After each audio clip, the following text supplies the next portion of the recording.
Gimana hari ini kedatangannya? Apa sih laporan atau konsultasi? Iya, coba dijawab. Ya, saat ini kami berkunjung ke Polda Metro Jaya sehubungan dengan adanya laporan polisi saudara atau klien kami Angel Elga dengan terlapor saudara Vicky Prasetyo beberapa waktu lalu, dan sekarang kami melakukan koordinasi tentang perjalanan perkara tersebut atau penyidikan, di mana setelah kami konsultasi mungkin kami akan hadirkan saksi-saksi lagi untuk memperkuat laporan dugaan tindak pidana baik itu memasuki pelaksanaan tanpa izin dan pengerusakan.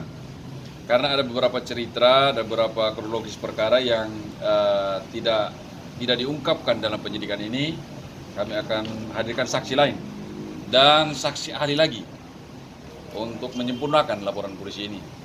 Yang mana terlapornya adalah Vicky Prasetyo dan kawan-kawan, sekitar 4 atau 5 saksi yang disebut dalam berita acara pemeriksaan tersebut. Kawan-kawan itu termasuk keluarganya juga, Bang? Ya, entah itu keluarga, ada hubungan keluarga atau apapun juga itu urusan lain, tapi di sini kan pribadi, lepas pribadi ya. Kenapa Bang harus memanggil saksi ahli lagi? Saksi ahli itu untuk mempertegas atau memperjelas suatu peristiwa hukum yang dilaporkan, apakah itu memasuki unsur dugaan tindak pidana atau tidak, apakah itu wilayah berat atau pidana, itu maksudnya. Bang, ini laporan yang berbeda atau laporan yang sudah menjerat Vicky di Jalan. Ini laporan ini sudah 2018 lalu ya? Ini sebenarnya berbeda sih, berbeda dengan yang kemarin. Cuman ini kan kemarin memang laporan saya yang kemarin, tapi berbeda. Gitu. Memang yang laporinnya bareng-bareng kemarin. Jadi selesainya fokus dulu yang ini dulu selesai. Oke, rencananya di sini siapa lagi yang akan ini kan akan banyak pelakunya kabarnya gitu. Mungkin termasuk adik-adik. Kita kan tidak bisa menentukan. Yang menentukan adalah pihak aparat ya. Saya orang yang dirugikan, yang dicemarkan, yang difitnah. Ya saya mengikuti proses hukum ini. Kan? Jadi ya saya ikutin aja. Begitu saya lapor nanti tahap-tahapnya seperti apa ya saya ikutin. Apa yang disuruh polisi, saksi apa segala macam ya saya ikutin lah. Memang sudah ada kan dari pihak mereka itu hubungin saya, manajernya dia. Ada kata-katanya juga sudah kirim ke saya juga, perminta maafan dari dia kepada saya dan mau ketemu dengan saya. Tapi saya memang kemarin-kemarin kan belum ada waktu ya, karena saya masih sedang mau menyelesaikan syuting iklan kosmetik, masih syuting juga. Jadi saya belum ada waktu untuk bertemu dengan mereka, tapi sudah ada chat dari mereka juga ke saya, permintaan maaf lah terhadap saya. Angel, untuk orang-orang yang kemarin sempat bilang katanya memasuki pengarangan rumah Mbak Angel tuh bagaimana, itu ada berkaitan dengan Vicky, mungkin anggota keluarga itu bagaimana?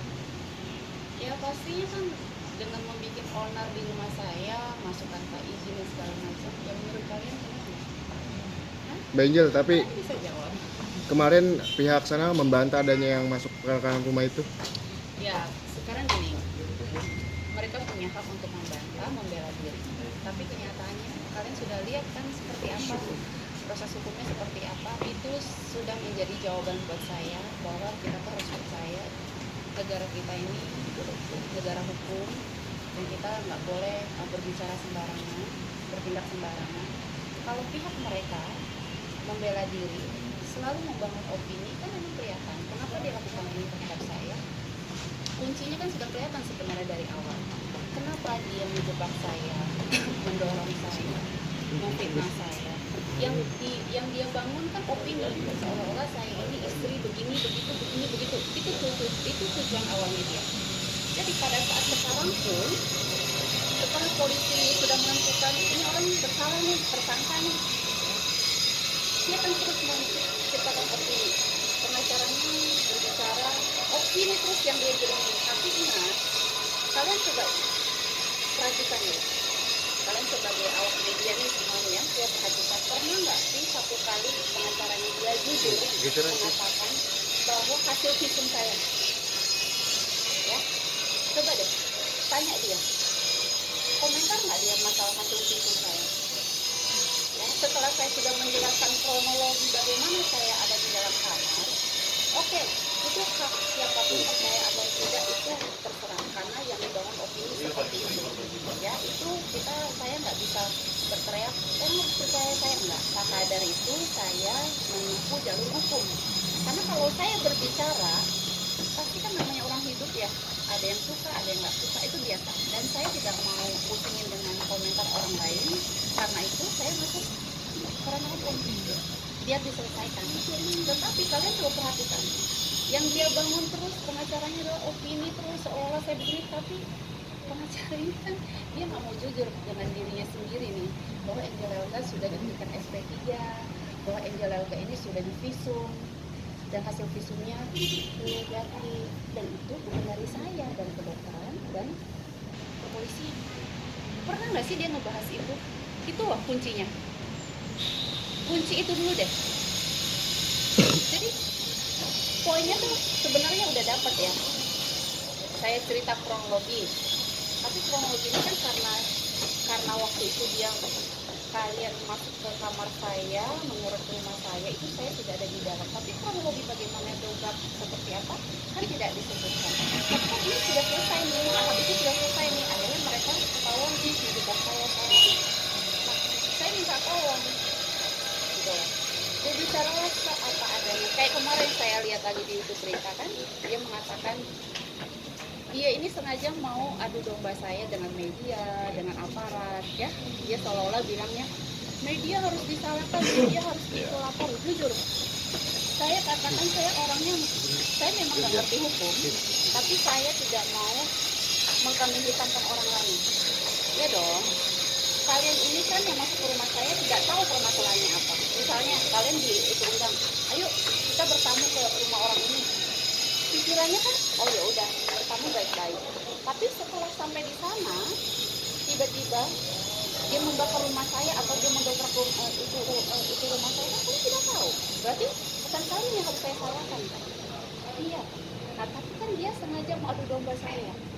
Terus ngomong juga kemarin masalah persidangan. Lucu gitu lah. Dia ini mau bentuk opini begini, dia baca kan itu kan. Tapi dia tidak baca sampai habis. Saya bilang, ini orang kok jahat ya membentuk opininya terus seperti itu. Dia bilang bahwa jaksa begini.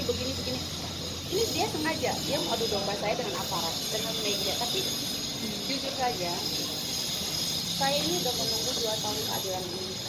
Saya tidak mau diadu domba. Saya sudah berterima kasih kepada kepolisian, bekerja sangat baik dan sangat teliti. Dan saya juga berterima kasih kepada jaksa, dan juga saya berterima kasih kepada hakim, ya hakim. Saya serahkan semuanya, saya jalankan. Ini Mejol terkait soal topik yang masih terus yang opini dengan